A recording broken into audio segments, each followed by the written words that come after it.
আসসালামু আলাইকুম প্রিয় বন্ধুরা, আমি চলে এসেছি বানর দেখতে।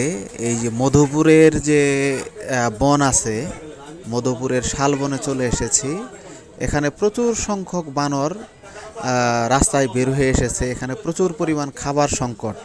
তো কোনো সহৃদয়বান ব্যক্তিরা যদি একটু এই বানরদের হেল্প করতেন।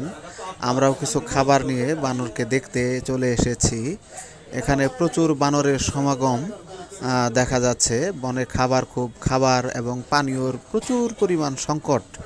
তো সুতরাং আপনারা যদি কেউ বাদর দেখতে ভালোবাসেন এবং বন্য প্রকৃতি খুব পছন্দ করেন, তাহলে আপনারা চলে আসতে পারেন মধুপুরের এই শালবনে। এখানে মেন রাস্তার পাশেই প্রচুর বানরের আনাগোনা। এখানে বানররা সবার কাছে খাবার সাহায্য চাচ্ছে। অনেকেই পা জড়িয়ে ধরছে বানররা, কিছু যদি খাবার পায়। সবাই ভালো থাকবে।